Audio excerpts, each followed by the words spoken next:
Luke chapter 9, verse 5-7.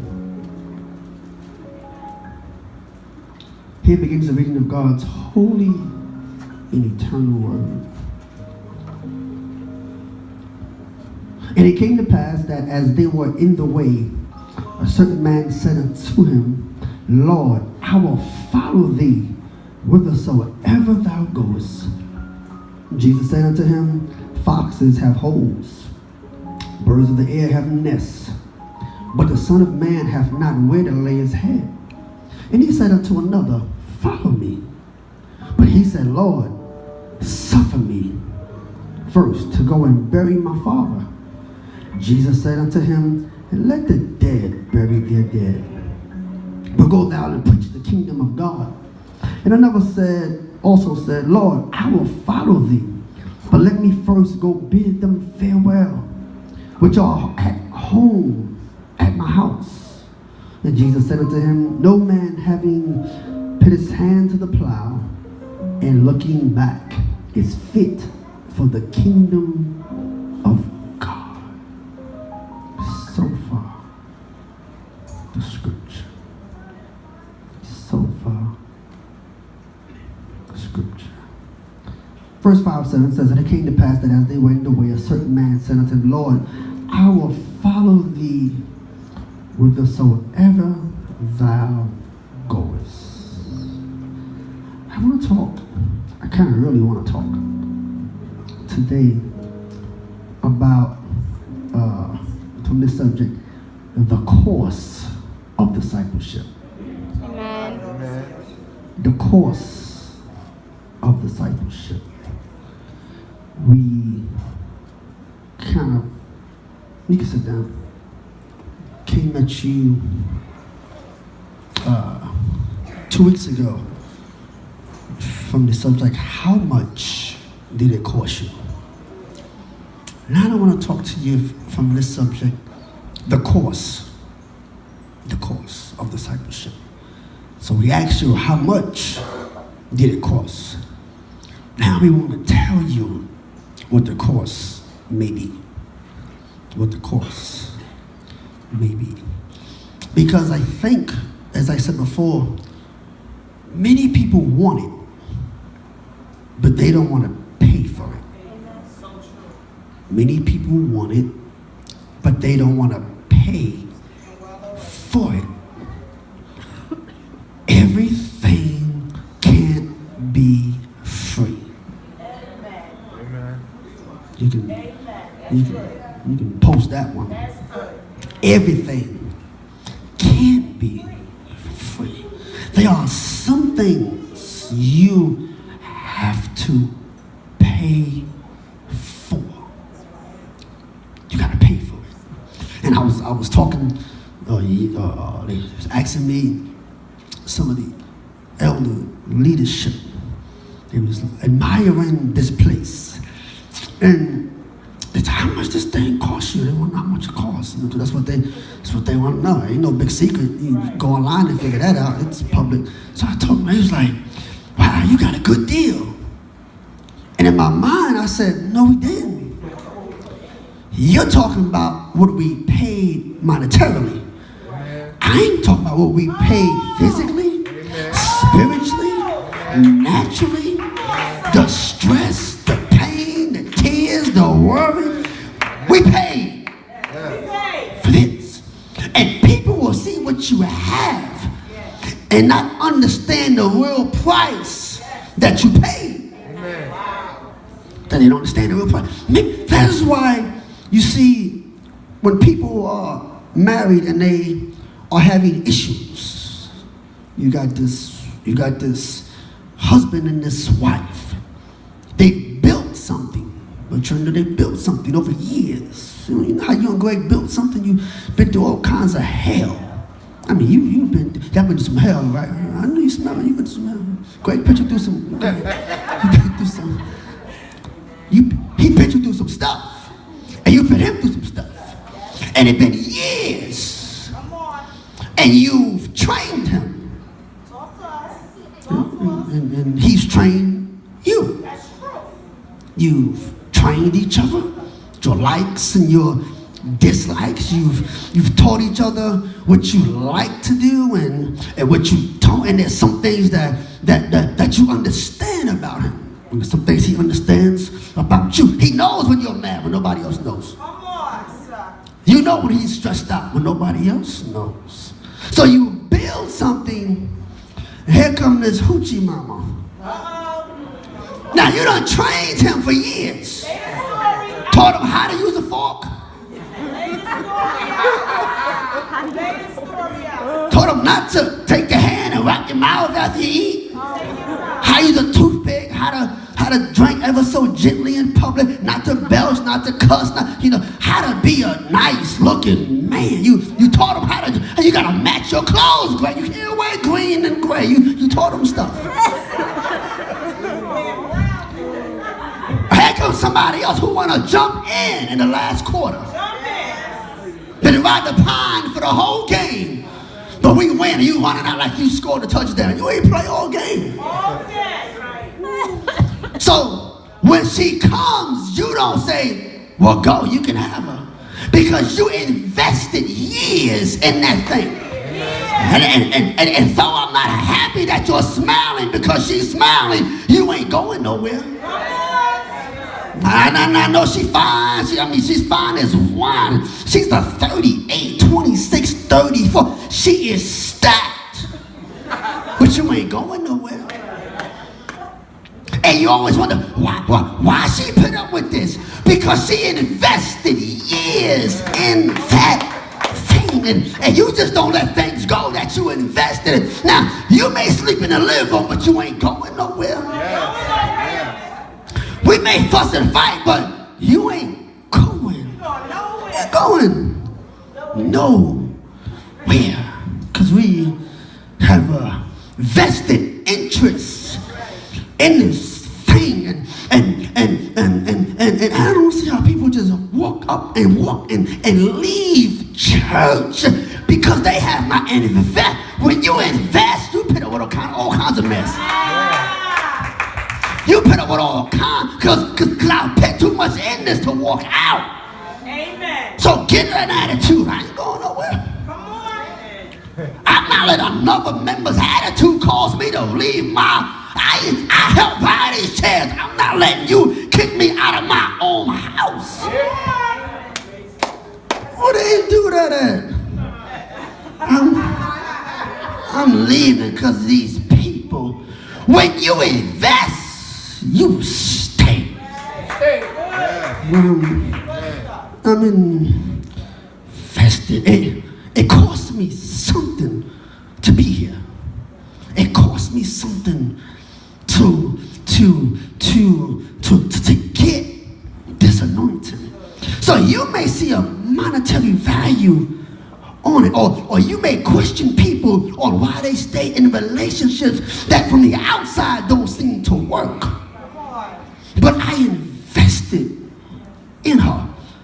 I invested in him. And it's going to take hell and high water, because a threefold cord is not easily broken. Me, you, and the Lord. So when you invest, you don't let people come and just break up what you invested in. It cost me something. It cost me something. And the cost of discipleship is high. Now the cost of membership is cheap. Don't cost a lot to be a member. Show up, you're a member. Sign a piece of paper, you're a member. I go to that church. They ain't been there 8 months, but that's my church. I see folks, that's my pastor. And I'm thinking, no, I'm not. I ain't seen you in 5 months. You don't leave a job and see your boss. That's my boss. Right. He looking like, no, I'm not. And church is the only place you can leave, come back, leave in January, come back in May, and have your same seat. So serious. Come on, with my choir roll band. What? We gave that away. Have my seat. No, it's not really your seat. It costs something to be a a disciple, it don't cost nothing to be a member. That's good. Don't cost you nothing to be a member. We were talking to a pastor, and he was telling me about some people that come to the church, and they haven't joined, but they're tithing, and they're tithing well. So he said, no, they joined. They joined. They don't got to sign. They're signing a check. They are investing in the ministry. You want them to sign a contract. I would rather you come and be committed, be accountable, and operate in excellence than to sign a piece of paper and never come. The cost of discipleship. And in this text, what we see is excuses. Because disciples don't have excuses. Members have excuses. Disciples make it happen. That's it. You know? Disciples make it happen.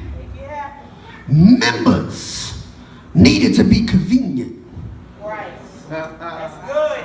That's good. Members need it to be convenient. Now, Jordan could have said, overseer, it's 7 o'clock in the morning. You texting me, you want, no, I can't, it's too late.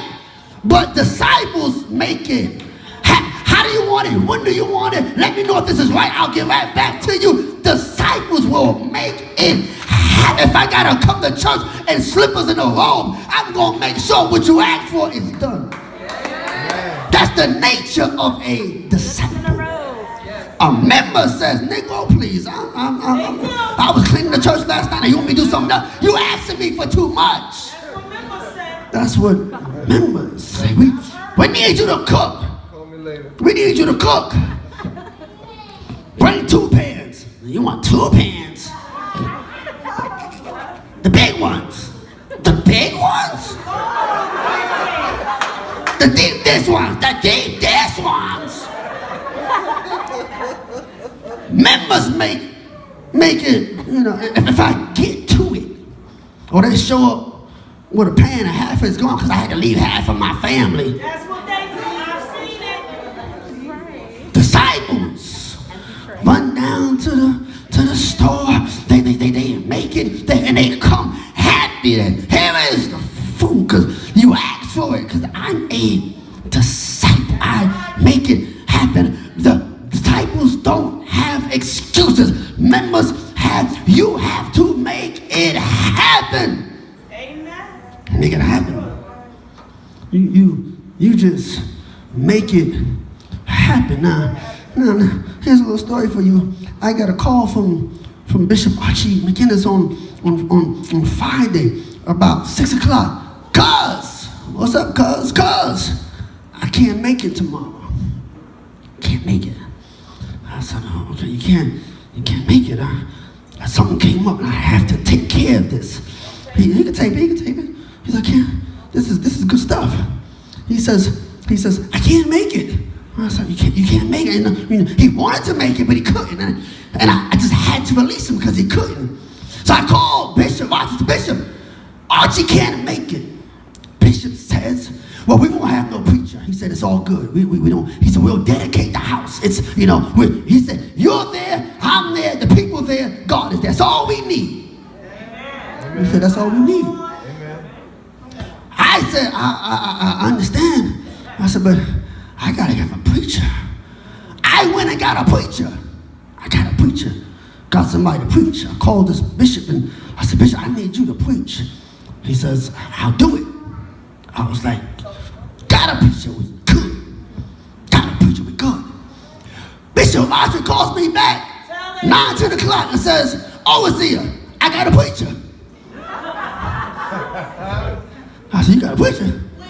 He says, I got a preacher. I said, I got a preacher too. He said, what you want to do?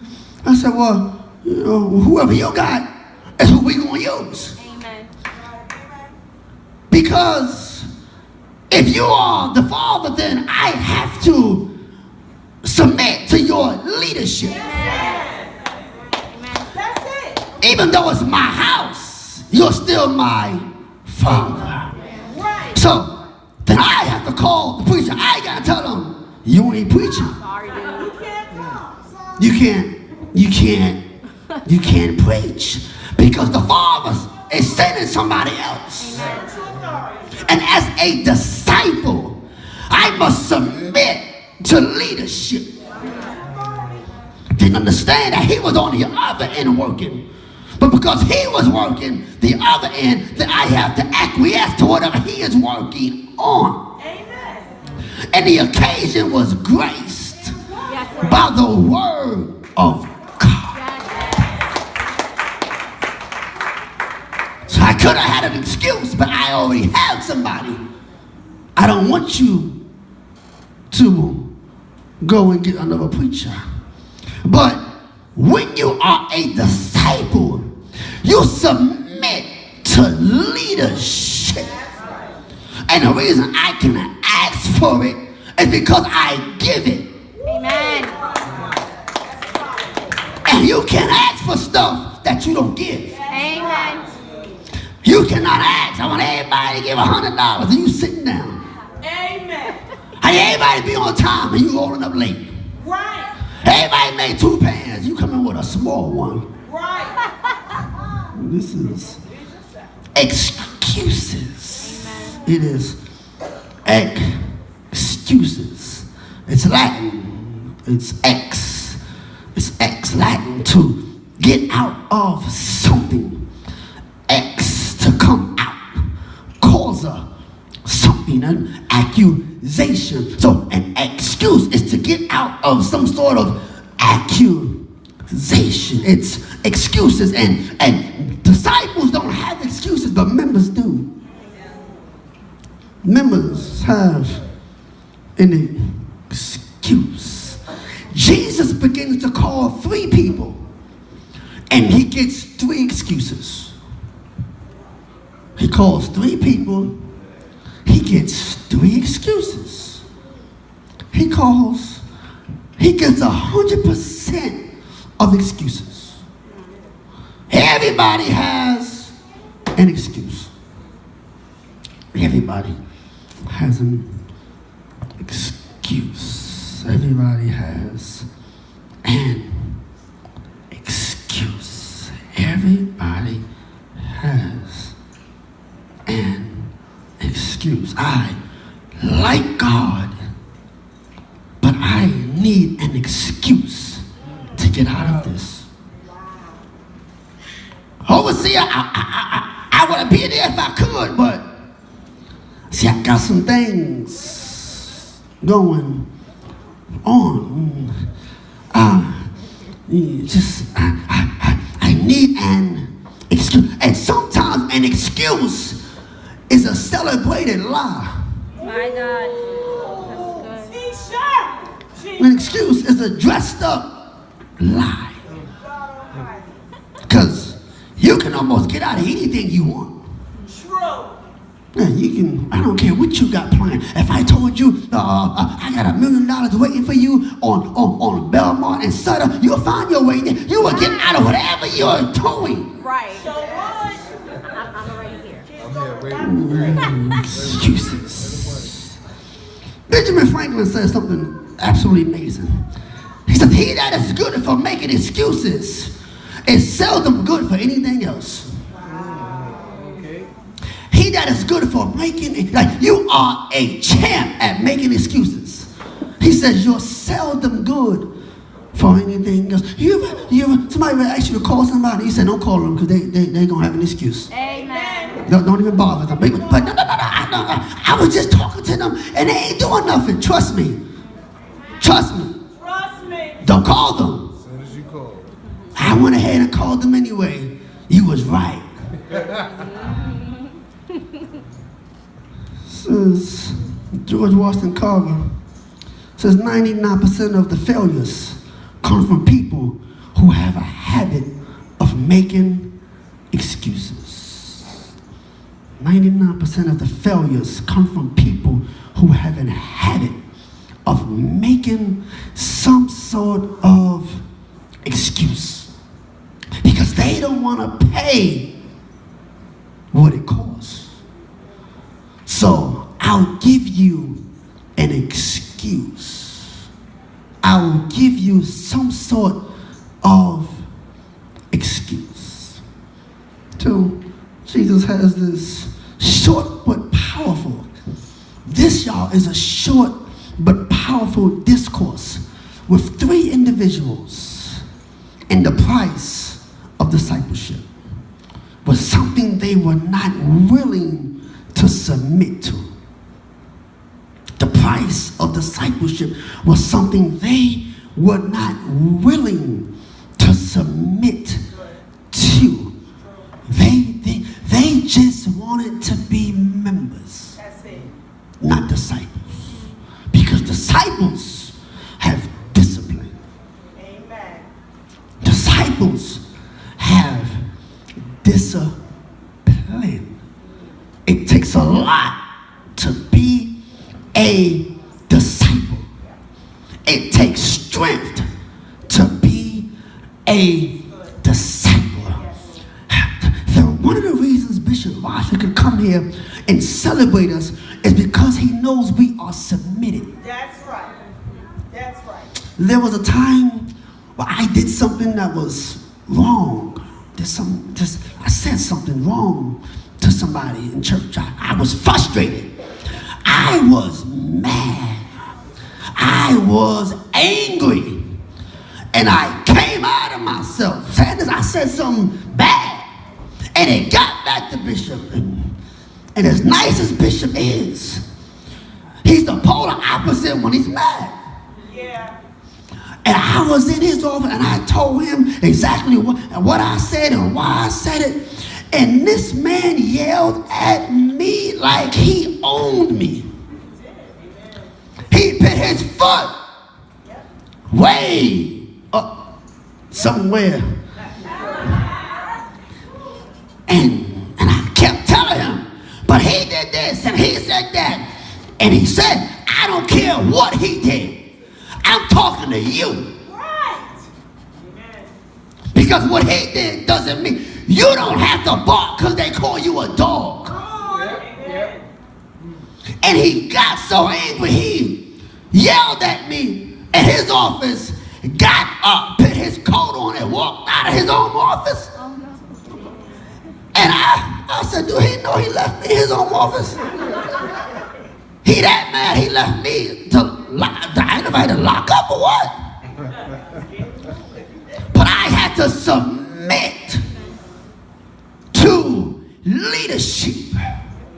I had to fall in line, even though what I thought there was somewhere, because you start negotiating with yourself.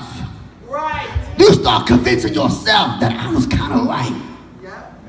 You start trying to convince yourself that you have an excuse to act like a fool. No, we don't. Yes. I got an excuse. I got an excuse. They made me mad. I have an excuse. But the cost of discipleship sometimes is keeping your mouth shut. Oh! Lord have mercy. The cost of discipleship, even though you know you can beat them, Come on. you gotta just fall back. Fall back. Even though you know you got away with words that if you open your mouth right now, you can have tears come out their eyes. You gotta. I'm not even gonna touch it. You have to fall back sometimes and say, God, you gotta do this. You gotta handle this. Because if I really let you know how I feel, there is something inside of me that will come out, that will cut you. And you gotta remember that they still have a soul. Got a soul. They were not willing, y'all, to pay the price of discipleship.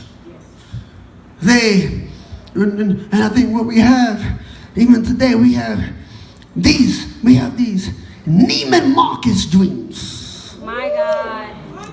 You might Anybody walking Neiman Marcus? Oh, have mercy. You got chills coming down your back. You start touching that. You don't even want to touch stuff in Neiman Marcus. Because you break it, you buy it. You just look like, you just don't want, you just looking around. Oh my God. You got these Saks Fifth Avenue dreams. You got these Lord and Taylor. You're looking at it and it's beautiful. But you got Dollar Tree attitude. My God. You want a Neiman Marcus anointing with a Dollar Tree prayer life. Y'all just, Lord, use me like that, but you don't never talk to me. How can I? You want Lord and Taylor, but you don't never want to speak to him at all. It's Neiman Marcus. You want it because you see it, but you don't really want to pay for it. You got this Dollar Tree prayer life. You got this Dollar General. You got this rainbow type attitude, and God is way up here on Fifth Avenue waiting for you to come up to where he is. But these type of anointings are reserved for disciples and not for members. Anybody had a members only jacket? Members only, yes. This is for members only. And that stuff is so played out because I found out that members stand on the outer court, but the fire is on the inner. You got to get close to the fire to get burned. You smell like smoke, but you ain't get singed yet. And some of us, we just like the smell of the anointing. But you don't want to get crushed to get the real thing. You smell like you anointed. You kind of smell like it. Why do you smell like it? Because you were standing next to somebody who is anointed. But when you leave their presence, that smell stops. My God. It is this Dollar Tree. And here's the problem. There is no outlet for the Holy Ghost. There's no outlet. We went to Lehigh Valley Mall on Friday, and we saw there was a Coach store. There was this Coach store, and there was Coach inside one of the Macy's. Macy's had a Coach, and I went by the Polo section, and I went by the Tommy Hill. I went all these sections, and I just looked and I looked at the price, and I said, you know what? I can get that at the outlet. They want $89. I get that same sweater for $39 at the outlet. I could drive another hour and go to the outlet to get what they are charging at Macy's. And we take that same attitude to the church. I can get that same anointing at the outlet. There is no outlet for the anointing. You gotta pay what it costs. You looking at me, I can preach like that, but you don't want to buy it. You want to get it at the outlet. There is no outlet for power. The anointing never goes on sale. You want this outlet, and then they come to the church with coupons.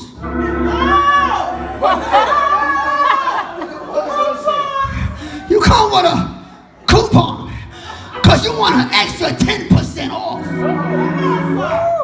That's good. That's good.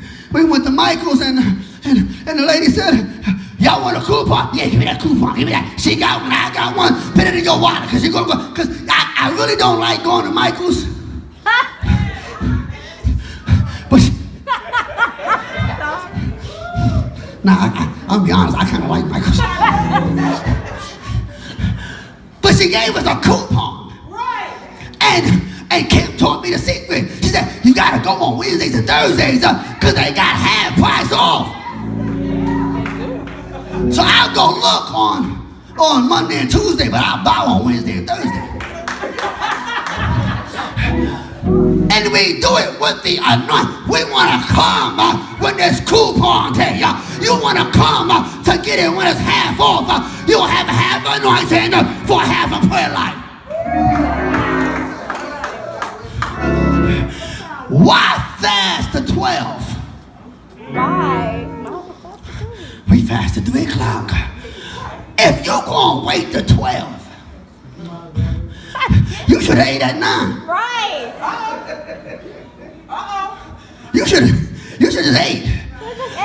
You should ate. Because, I'm in my fast. It's a corporate. It's something that God called that everybody gets it at the same time. And you want to come over early. You want a coupon every Wednesday. This ain't Michael's. This is God's house. Can't you wait 3?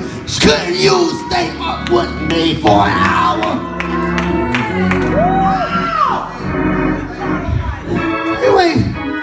You ain't that hungry. Not that hungry. I've had days when I worked in my house. I worked all day long. Having at 7 o'clock, I didn't eat nothing.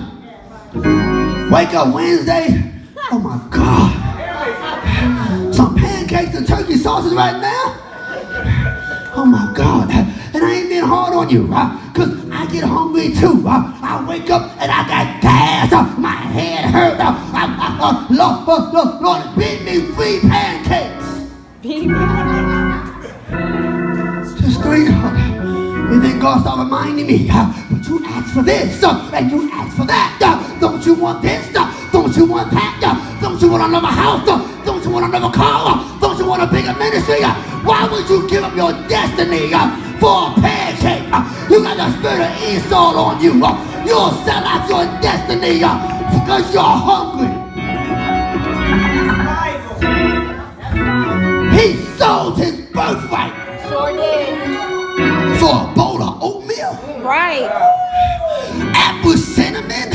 Right. You gave up you were born. You had the right to it because you were born for it. Before the foundations of the earth were created, I made it for you. And you gave it up because you was hungry. You gave it up because you was hungry. You gave it up. And the whole thing about fasting is if you can condition your stomach, you can stop anything. If I can tell my flesh no, I can tell my flesh no. If you stop falling up for a chicken leg, you won't have to have Michael's leg. I'm trying to tell you, it starts at your table. I don't know why I keep slipping and falling. I don't know why I keep giving it up. Because you won't close your mouth.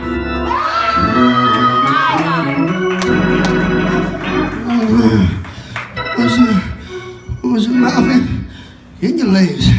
I'm trying to tell you. This is what disciples do. Amen. This is what disciples do. They condition themselves. It costs a lot to be a disciple. Yes. Costs a lot to be. Have you ever been in a department store and one of them old jams come on and you gotta catch yourself? And you be like, So true.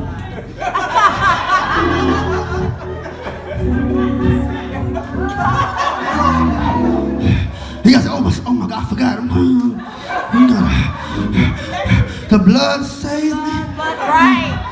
Literally. And you gotta control yourself. Even though you wanna do it, you gotta control. You gotta stop. Feet don't move. Don't move. Feet don't move. It's inside of you. It's inside all of you. It's inside me. It's inside of you. I found out something that blew my mind. It's inside my son. Right. He was like 3 years old. Remember, we was on Jamaica Avenue. We walked into some jean store, big old Vans or something, and and Beyonce was on the TVs and the screens, all the single ladies, all the single ladies, put your hands up, and Beyonce was, and we got his hand, and all of a sudden we pulling. He like this.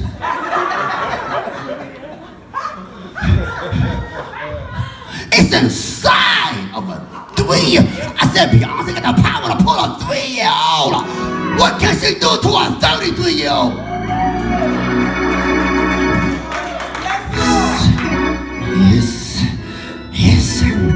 It's inside of me, but I gotta contain it, cause there is a price I have to pay. It is called, y'all. It is called in marketing. They call it the MSRP. You ever see that? You go to the store and you see MSRP on the tag. Go to a dealer, you see MSRP. You go to Neiman Marcus, you pull a tag that says MSRP. Manufacturer's suggested retail price. It is what the manufacturer is telling the vendor or the retailer to charge the consumer. That's good. Wow. That's good. Yes. Because he wants to make sure that you don't underprice what he has created. Come on, sir. Wow. Because if it took me 6 months to make it, I don't want you to sell it cheap. Come on. Come on. And we done got so used to a deal. Why would you pay all that for this? Because you don't understand what it took to make it. That's it. Your eye and your finger have not been trained to understand the quality of good stuff. And the only way to understand good stuff is you have to be around good stuff. Amen. Come on. That's good. You got to get accustomed to good stuff. I remember going to the U.S. Mint in the 5th grade. The 5th grade, we went to Washington for a senior trip, and we went to the Mint, and we saw them making this money and burning money and making money and burning money. And the question came, how do you recognize counterfeit money? Wow. Do you study it? How do you tell with all the changes that they are making to money when one is real? And how do you keep up with all of the fake money? And the answer came back, we don't keep up with fake money. Come on, sir. He said, the way we tell is we study real money. Because when you study real money, when fake money come around, you can spot it a mile away. I don't understand how folks get tripped up by all this fake anointing. You ain't been around real power. Yes, sir. Jumping up for fake messages. Folks shouting, giving you Sunday school, pity pat messages, stuff that the kids are beyond. And we say, I want the one that is fake. That's fake. Why you running? And you wondering, why they ain't praising God? Because that's fake right there. Why they not giving up? Because that's fake right there. How you know it's fake? How you gonna judge it? Because I've been around the real thing. And when you're around real power, when you're around a real anointing, no, you understand when fake stuff comes around, you can spot it a mile away, because I've been around real stuff. And it says that the reason they do it is that the price remains constant throughout all of the stores, churches. The price remains constant throughout all of the stores, churches. That the price remains constant throughout all of the stores, churches. So it don't matter who I sell it to. As a manufacturer, I want the price to remain the same. Whether the churches in Bedford-Stuyvesant and Long Island and Pennsylvania and California. Gucci gonna cost $1,000 all across the line. Child, I got me a Gucci for $20. You got you a bougie. That ain't real. Because the manufacturer wants to make sure that whatever he creates is sold at a certain price. So you have the manufacturer who is God the Father. You have the retailer who is God the Son. And you have the consumer who is the church. That's good. So God the Father is the manufacturer. He is the creator of an anointing. Then you have God the Son, who is the retailer, who sells it at a specific price based off of what the Father, the manufacturer, calls it to be. My God. And then you have the church coming to look at the anointing. Come on, Sal. And they like the anointing. Come on. They see the anointing. They want to touch the anointing.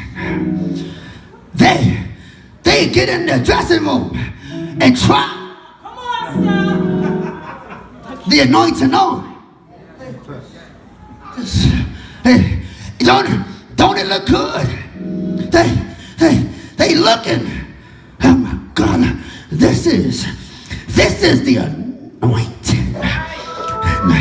And they want this because it's beautiful.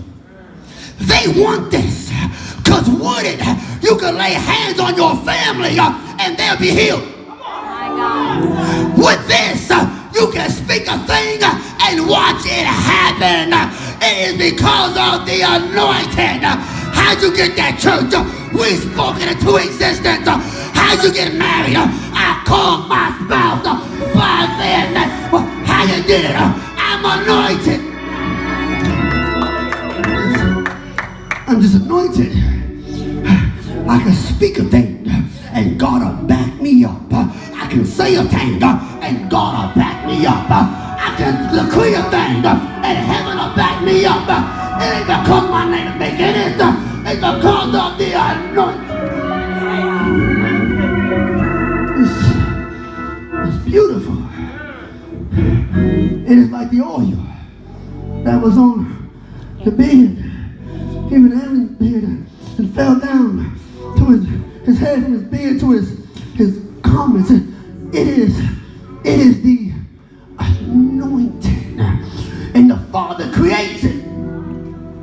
But he tells the Son to put a specific price on it. It costs. And this is what most of us do. We will go to a store. We will like it. We will love it. Look at that tab. We will try it on. You will even get online and then you check the price tag. Right. And you say, you know what? That's mine. I got something just like that at home. That's true. You know what? I'm gonna have Mother David someone just like this. And although Mother Davis or Alicia or Naisha can probably make it just like it, it did not come from heaven. So we walking around looking like we anointed. But Naaman said you gotta pay $9.95. Mother David said just buy the material. Come on, make this plain. Now Asia charged you $200. But Macy said $12.95. So you done came off saving $1,000. And you look anointed. You walking around like you're anointed. You sound anointed. You sound like you're anointed. But you ain't got no power.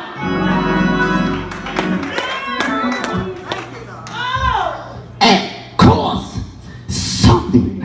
It costs something. Now members will wear this. The disciples get theirs.